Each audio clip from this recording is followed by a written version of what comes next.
Hi everyone, so we're back to our novel study and I am down to the chapter 8. So if you guys remember chapter 7, they tried white water rafting through the Grand Canyon.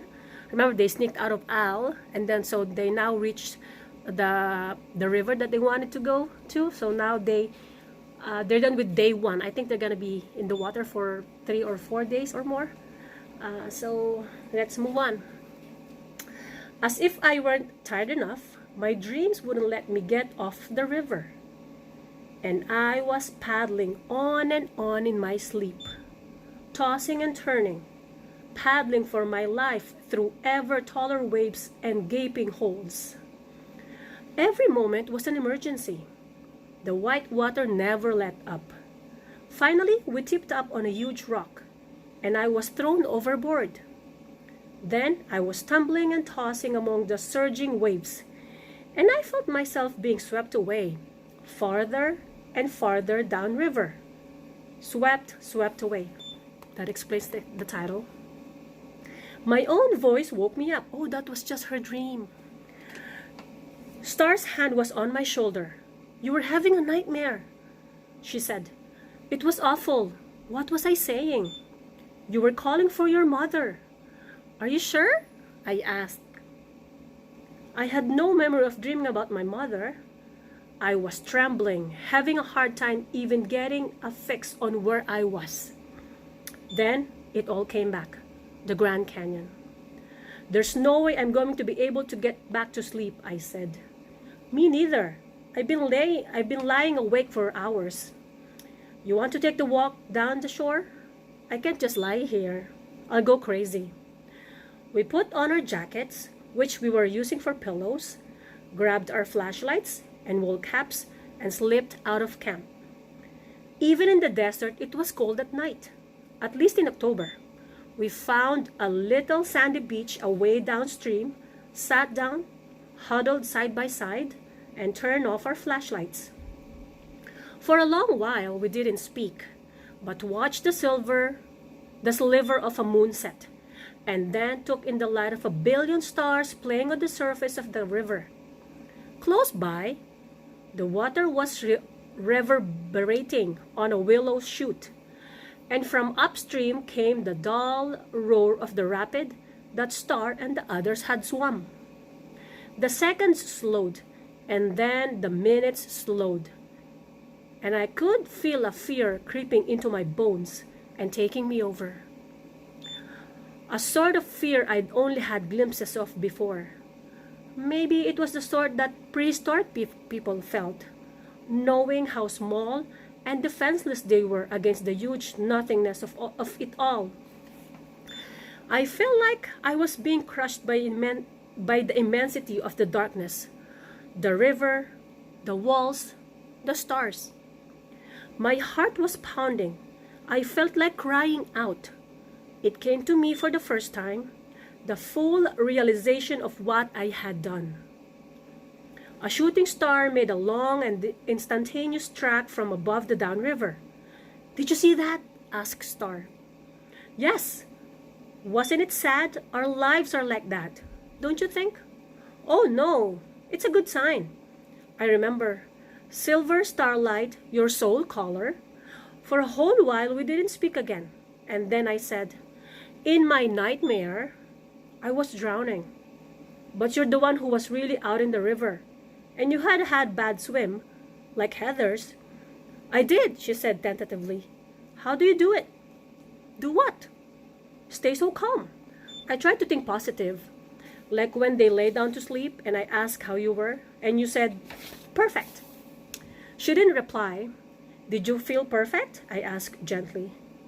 Her hand went to the crystal around her neck. I was so scared, Jessie, but I can't think about it. I have to keep preparing the path I'm going to walk on.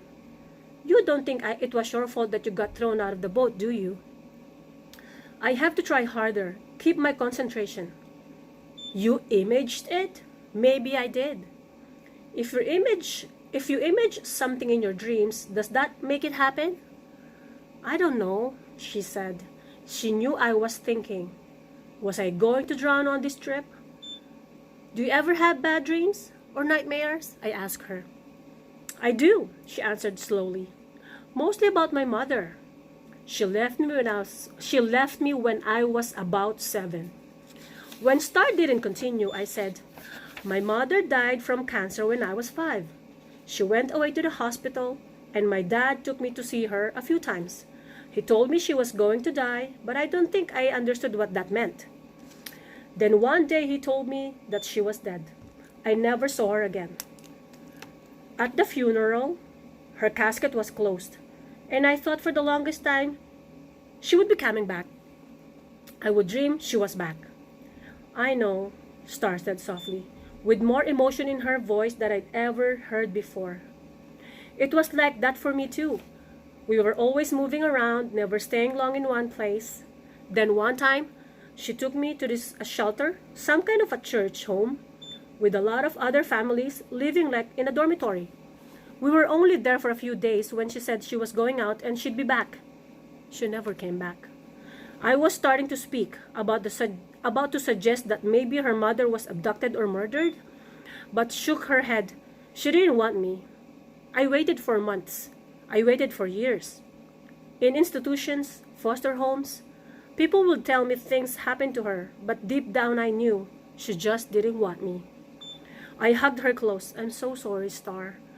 As I hugged her, I realized why she didn't mix with everybody. It wasn't because she was shy. She wasn't really a teenager, like the rest of us. She wasn't a child or an adult either. Star was her own creation, and not by choice. It must be so lonely, I thought, being Star. It's my karma, Star said. I can't feel sorry for myself. Jessie, you know the part I think the most? When my mother left, she was pregnant. That means I have a sister or a brother out there somewhere. I felt like it's a sister, and I think about her a lot. Maybe someday our paths will cross and we'll know. What about your father? I asked softly. I don't have any idea who he was. How long did you live out on the street? Basically, the last 2 years. What city? Portland, and then Los Angeles. You don't need to tell me this, but is it as awful as they say, the things you have to do to survive? It is, Jessie. It really is. There's so much cruelty in the world, I said. I couldn't find the words. I couldn't really know or appreciate what she'd been through. I realized, but I could sure understand her crystals and her tarot deck a whole lot better. It was her only protection.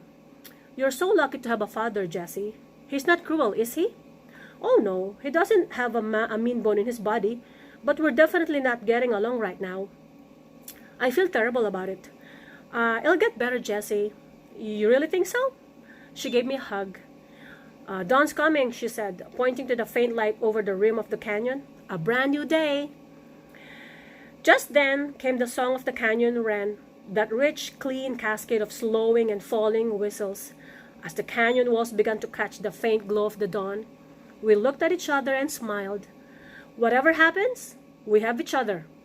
Friends, come what may. Agreed? Star smiled, and her smile didn't seem quite so forlorn. I tugged at the woven friendship bracelet around her ankle. Anyway, I think about your theory about imaging is a bunch of bull. If it were true, I'd be rich from imaging myself winning the lottery. She laughed. And then she untied the bracelet from her ankle. For a moment, she held it against one of her wrists, and then she said, "Would you keep it? Remember me by? To remember me by? Tie it on my wrist for me. But what's this? To remember me by? Stuff." "Nothing," she said. "You know." We started back to camp. What a night, I said. Ahead, we could see a little fire going. It made a cheerful night. So that's about it for chapter 8.